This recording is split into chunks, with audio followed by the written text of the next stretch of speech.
All right, folks, today we're going to take you on a trip on the Wayback Machine.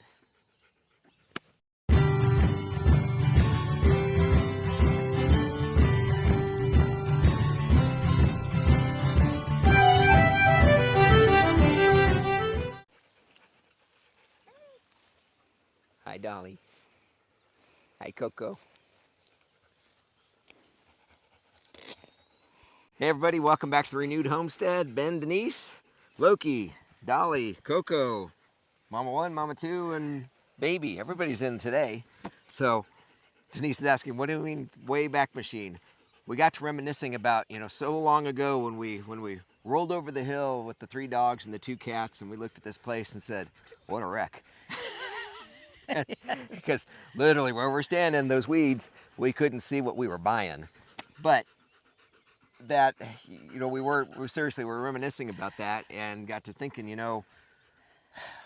we're so grateful that we learned about Joel Salatin and Greg Judy and Billy over at Permapastures Farms. The things that we have learned from these people that we put into practice have made such a tremendous difference. And if you don't believe us, you can go ask our neighbor Larry. He's like, this property hasn't looked like this in forever, and he's been here his whole life. So it's amazing what, I'm not patting myself on the back or her on the back, and Loki's going to wind through this whole thing clearly, but we're not patting ourselves on the back. But it's just amazing to go down the road and look at these places that, we're still kind of in the spring flush, I would say, wouldn't you?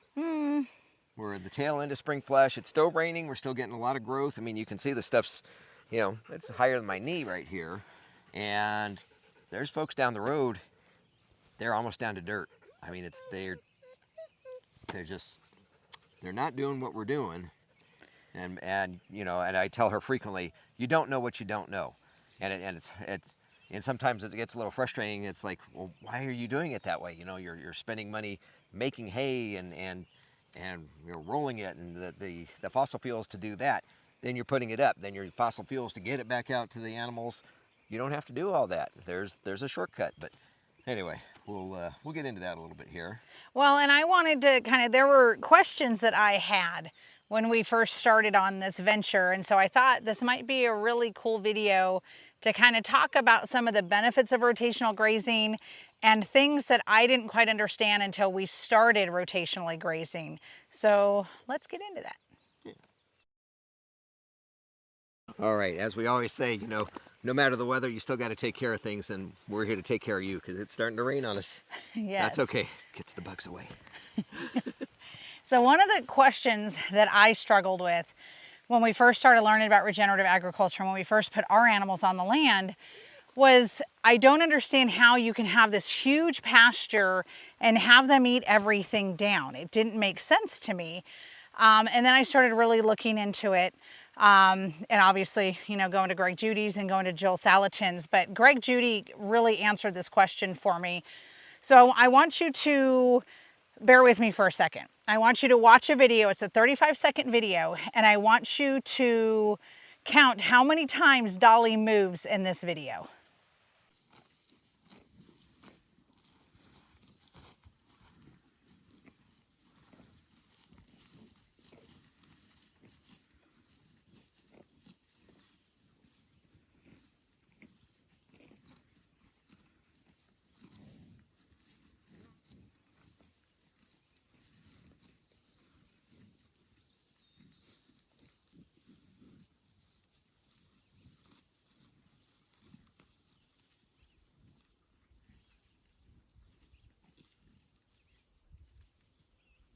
All right, so you can see cows move a lot, so do sheep. And let's say you've got 30 acres and you have 5 cows on that 30 acres. You would think that that's going to last them. That's plenty of pasture. They have plenty of room to eat. But what ends up happening is they're going to go for the most palatable plant first, and they're going to eat that down to the ground. And then what happens? Well, then it doesn't have a chance to recover and grow back. So then you start getting down to bare dirt. And then they'll go down to the next palatable thing, and they will eat that to the ground, and so on and so forth. And so what ends up happening is they will eat the stuff that is most nutritious, that tastes the best, and then they're going to leave all of the weeds that they don't want to eat in a certain in that whole entire pasture.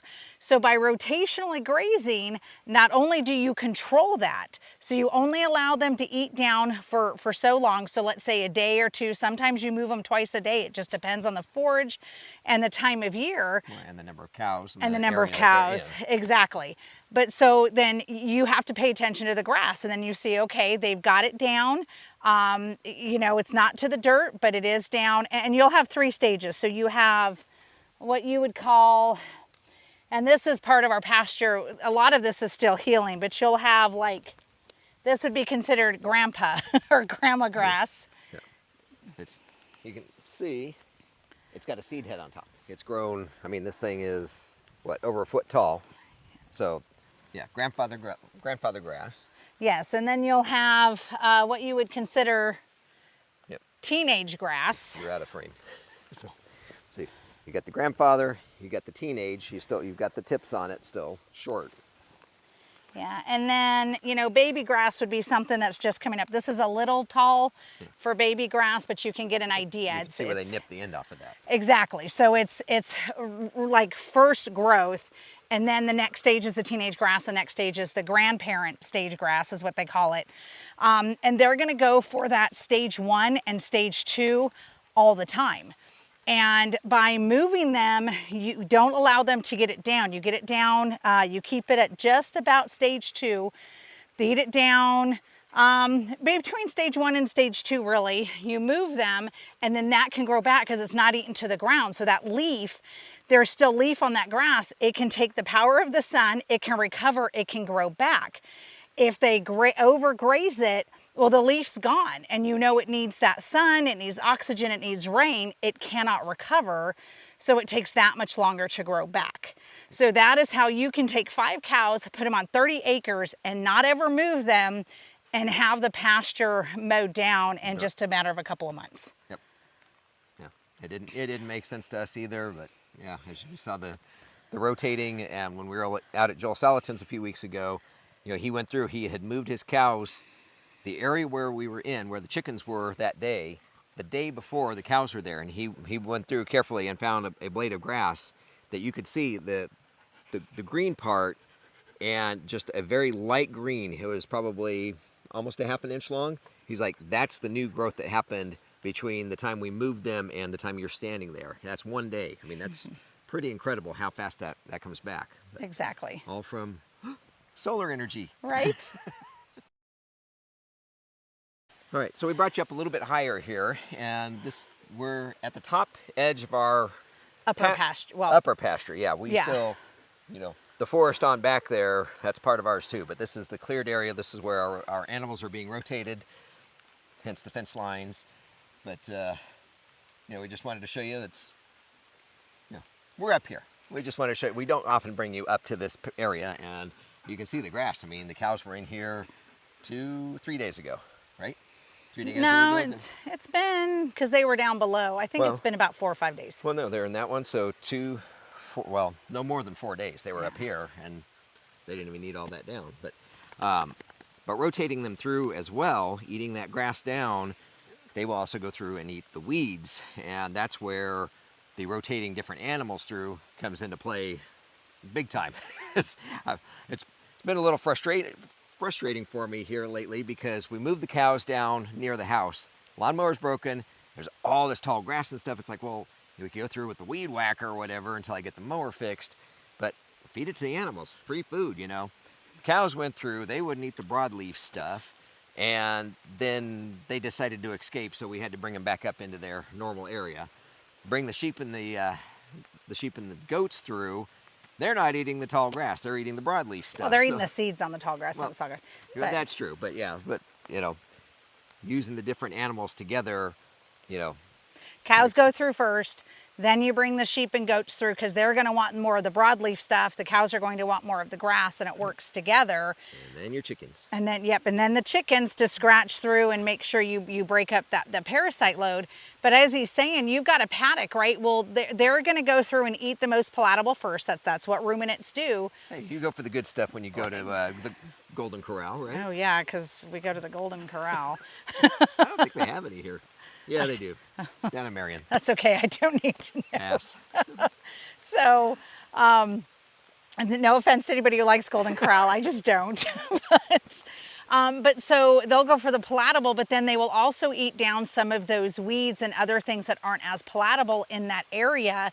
So you don't have all of these plants that you don't want, and then you're down to bare dirt on plants that you do want, like the grasses. And then the parasite load. So parasites live about 2 weeks. That's usually the life cycle of a parasite. So by rotating them, you break that cycle. So not only they're not eating on their poop, right? Which all the time in traditional agriculture. That's how animals get worms. Exactly. And so they're not eating on their poop, you're moving them, but then by rotating them and giving it at least 2 weeks before you come back to an area, those parasites are dead. So that life cycle's broken, and then by bringing the chickens through, they'll actually they'll scratch the poop and eat any of those bugs and those flies before the 2 weeks. And the eggs. And yeah. And that's why guineas are good too, because they're everywhere. But Yes. what's the other thing that? Oh, my windshield wipers. It's really raining.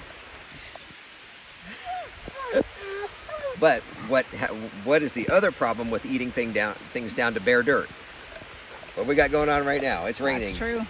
That's where you get flooding, hey, California. And the erosion. Uh-huh. Yep, that's actually a really good point. So, Yeah, that's why Greg Judy's down in Arizona, in Tucson, putting cows on the land, trying to hold on to it. Because what happens with soil that doesn't have any organic matter in it, as we see in Arizona all the time, whoosh. right across the top. Well, Yeah. and Joel Salatin talked about it, and I would have to go back and check my notes, but he was saying that land that has grass on it, it absorbs something like 20 times more water, or holds 20 times more water, per cubic foot than bare dirt or something like that. And all that organic matter. Yeah, it's astounding how much the basically it's one giant sponge when it's not left dried out in dirt.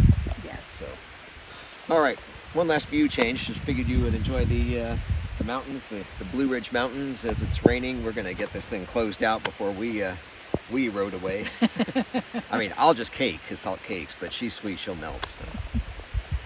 Anyway, the other thing that we had mentioned early on is we're not feeding hay. There's enough here. We are trying to maximize the moves, the amount of animals and all that, so that when we go into winter, Greg Judy was saying that there is more protein in dry grass that's laying on the ground that hasn't been cut than what you have in hay that's been rolled up and dried and sitting in a barn waiting to be fed to the animals. So now hay, cows need hay. They, like sheep and goats, or sheep can get under the ice and the snow. Goats and cattle can't really get under that, so there will be hay, but you can also use hay to heal the land, as y'all have seen us do. But we're not having to spend all of this money, because most traditional people around here, by end of August, early September, they're feeding hay, and they're feeding hay until the spring flush, about April, May. yeah, easily. So yeah, and we usually don't start feeding. Now this year we got the cows in January, so it was a little different, but we usually didn't start till the end of January, and then we usually stop feeding March, beginning of March, couple months. 6 weeks. Yeah. 6 to 8 weeks, but now of course we don't live in Montana or Nebraska. right, so. exactly. That we don't have to worry about deep hard freezes. I mean, we get snow and we get a little bit of ice, but it's nothing that, a little bit of sunshine in a day or two. But yes, Yeah. we will have hay on hand in case we have a very harsh winter, which some are predicting we could have a very, very harsh winter. We will have hay on hand, but hopefully we won't have to start feeding that till way late. Well, and probably the most important benefit of rotational grazing, y'all. It's a lot of fun. It takes up just a little bit of time in your day, and Yeah, but it actually saves time in the long run, though. Well, it does. Because once you have your paddock set up, it's real easy, and you don't have to feed hay every single day, right? When you're doing it. I'm just laughing because the sheep got out. We've been moving the sheep around with the Premier One netting, and it's a great tool and has allowed us to get a jump start on our rotational grazing and all that. But man, that stuff is a pain. When It is so nice to just open up the fence and let them through. Let me tell you, it is so nice. But yeah, but one of the most important thing, our cows are healthier, And we're not having to give chemicals, we're not having to give vaccines, because they're not in a feedlot situation, they're not in a traditional agriculture situation. So most people, they have to vaccinate. And we're going to do a video, guys, on mRNA and some of the vaccinations that are happening right now. But we don't have to vaccinate, we don't have to worm, we don't have to use vaccine or antibiotics. Like, our cows are healthy, they're gaining weight on grass, they're doing really well. And that is to me, one of the most important things about rotational grazing. Well, and they do have access to the free choice mineral. You can see it down there, and we did a whole video on that. And I don't know if you want to try to link that in there for them, but yeah, they're very happy, healthy cows. And well, and once that mineral, and that's another thing, so we are definitely selenium deficient here, and we're magnesium deficient. So that's because that's the first minerals that they've gone to. When we kind of expected that, most of America's selenium deficient. But once they eat that mineral and then they start pooping it out, that mineral is going to go back into the soil, and we won't need to feed as much. And that's another really great benefit of rotational grazing, because when you're in a traditional setting, you know, they don't normally go 800 feet from the water, so you're going to get all this major trampling near the water, all this major trampling in the shade, right? And your poop and urine is not going to get spread around the paddock. In a rotational grazing operation, it gets spread more evenly. So what's going to happen with that mineral? They're going to spread that mineral evenly. That's going to start soaking down into the ground, and then we won't have to feed as much mineral. Because the plants use it to grow, they eat the plants, and the cycle continues. We've just got to get ahead of the deficiency. Exactly. Which we're doing. Yep. But we just kind of wanted to, because we were, like I said, we were talking, and I was like, you know, that was something that was really hard for me to understand, was how in the world does a 30-acre farm with even 2 or 3 cows get eaten down? And then when you start to learn about stock and grass and forage, all of this, it really starts to make sense. And it's like, oh, light bulb. Look, guys, she gets so emotional about these things. I'm tearing up. I'm tearing up. Raindrop. So, but we better get my phone in before it. Yeah, it gets fried. So, all right. Well, we just figured we'd take you on a trip on the way back. Yeah, and we're going to show you our bottom pasture. Those that have been following us for a while, you know, this was an old tobacco farm. It has been depleted. The pastures, and we still have a lot of work to do. We're amazed at what we've seen already, but there's still a lot of work to do. For those that are new, there was an area that would not grow anything. The previous owner was like, don't even bother. We've tried growing things there. Nothing will grow, not even a weed. And in just, a year and a half? It was less than a year. Yeah, in less than a year we saw growth, but I'm saying it's been about a year and a half now, 2 years? About 2 years. 2 years. Yeah, about 2 years on that. And yeah, rotating through, and we're going to show you how much growth. Now, there's still a lot of work to do, but we have life in that soil, and that right there is just, I mean, that's proofs in the pudding, as they say, right? That's right. Yeah.